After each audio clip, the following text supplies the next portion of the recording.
அதெல்லாம் பாக்குறதுக்கு நான் இருக்க மாட்டேன். ஆனா விதை நான் போட்டது. இதெல்லாம் பெருமையா? கடமை.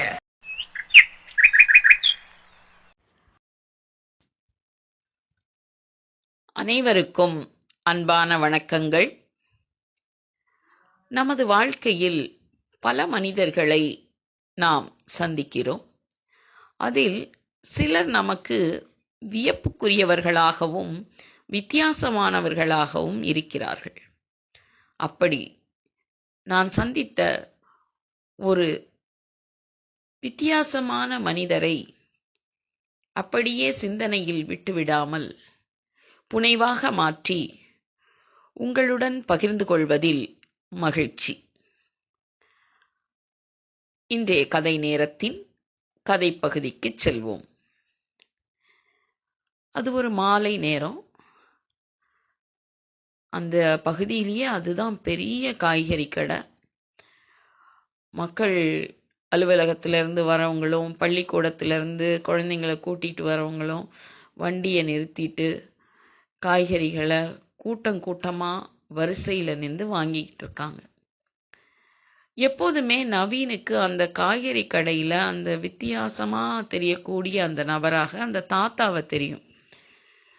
அந்த தாத்தா எப்படி வேலை பார்ப்பாருன்னா, அவர் வயதை மறந்து அவரது மூப்பை மறந்து வாகனங்களை நிறுத்துறவங்களுக்கு இடத்த காமிச்சு கொடுத்து, உள்ள காய்கறி எடுக்க வர வாடிக்கையாளர்களுக்கு எத்தனை விதமான வெங்காயம் இருக்குது, என்ன விலையில் இருக்குது, கீரைக்கட்டு என்னெல்லாம் இருக்குது, அன்னைக்கு புதுசாக என்ன வந்திருக்கு, இது போன்ற விவரங்கள் எல்லாம் சொல்லி, அதோட கூட இந்த வேலைகளுக்கு நடுவில் 4 எடை மிஷினை வச்சு எடை போடுற அந்த வரிசையில் நிற்கக்கூடிய மக்கள் ஏதாவது மறந்து போனால் அவங்களுக்கு வேணுங்கிறத எடுத்து கொடுத்து, அந்த 4 பேரும் அந்த எடை போட்டு விலைப்பட்டியல் கொடுக்கக்கூடிய அந்த 4 பேர் கேட்கக்கூடிய பொருள்களை, கொத்தமல்லி கருவேப்பிலை கொடுங்க, 2 வெங்காயம் எடுத்து கொடுங்க, 1 தக்காளி கொடுங்க, இது பாருங்கள் இவங்க எலுமிச்சம்பழம் கேட்குறாங்க, அது பாருங்கள் கத்திரிக்காய் முடிஞ்சு போச்சு, இப்படின்னு சொல்கிற எல்லாத்துக்கும் ஓடி ஓடி ஓடி வேலை செய்வார்.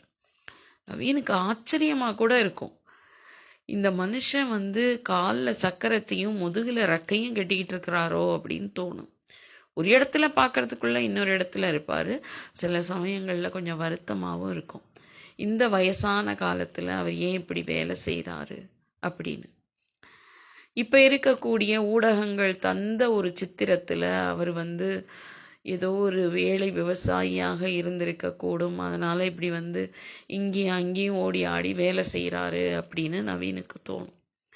எப்பவும் அவரோட பேச பிரியப்பட்டு பக்கத்தில் போவான். ஒன்று நவீன் சூழல் அனுமதிக்காது, இல்லை அந்த தாத்தாவின் சூழல் அனுமதிக்காது. அன்றைக்கு அப்படித்தான் அவன் வழக்கமாக காய்கறி வாங்குற நேரத்துக்கு போகாமல் வெளி வேலை சாயங்காலத்தில் இருந்ததுனால மத்தியான வேலையிலேயே போகிறான். மதிய வேளையில் கூட்டம் குறைவாக இருந்தது. அந்த தாத்தா பெருக்கிக்கிட்டு இருந்தார் கடையை. பெருக்கி யாரும் வாடிக்கையாளர்கள் கம்மியாக இருந்தோடனே பெருக்கி அந்த கடை வாசலில் இருந்த குப்பைகளெல்லாம் அள்ளி பக்கத்தில் இருந்த குப்பை தொட்டியில் போட்டுட்டு இருந்தார். நவீன் காய் வாங்கி முடிச்சுட்டு இதுதான் சமையல்னு சொல்லிட்டு அந்த தாத்தாவோட பேச்சு கொடுத்து, வாங்க தாத்தா டீ குடிக்கலாம் அப்படின்னு கூப்பிட்றான். இல்லை தம்பி, வேலை நிறைய இருக்குது, இந்த பாரு இந்த காயெல்லாம் சாயங்காலம் எல்லாரும் வரதுக்குள்ளே அடுக்கி வைக்கணும்னு சொல்லி உருளைக்கிழங்கு மொத்தமாக அடுக்கிறதுக்கு அங்கே இருந்த உருளைக்கிழங்கை பரப்பி இன்னும் புது கூடையிலேருந்து உருளைக்கிழங்கை தட்ட போயிட்டார். அப்போ நவீனுக்கு கொஞ்சம் கோபம் கூட எரிச்சலும் அந்த காசு வாங்குகிற அந்த இடத்துல இருக்கக்கூடிய அந்த மூத்த ஒரு பெண்மணியை பார்த்து, ஏம்மா இவரை டீ குடிக்க கூப்பிட்றேன் வரமாட்டேங்கிறாரு, அனுப்பி வைங்கம்மா அப்படின்னு ஒரு அனுமதி கேட்பது போல நவீன் கேட்குறான். இப்போ அந்த பெண்மணி நவீனை பார்த்து சொல்கிறாங்க, நாங்களாம் அவரை போக வேண்டான்னு சொன்னோம், அவர் வேணும்னா போய் குடிக்க வேண்டிதானே, இது அவர் கடை, அவர் ஏன் எங்கள்கிட்ட அனுமதி கேட்குறாரு, நான் அவரோட பொண்ணு தான், இங்கே சம்பளத்துக்கு தான் வேலை பார்க்குறேன் அப்படின்னு ஒரு பதிலை சொன்ன உடனே நவீன் நம்ப முடியாமல், தான் காதுகளையே நம்ப முடியாமல், என்ன சொன்னீங்க அப்படிங்கிறான். அந்த பொண்ணு ரத்தின சுருக்கமா, எப்பா இது அவர் கடை, அவர் வேணும்னா போய் குடிச்சிட்டு வர வேண்டியதானே, எங்கள்கிட்ட எதுக்கு பர்மிஷன் கேட்குறாரு அப்படின்னு சொல்லிட்டு அந்த அம்மாவும் வேலையை பார்க்க தொடங்கிடுறாங்க. நவீனுக்கு ஏதோ புரிய வருது.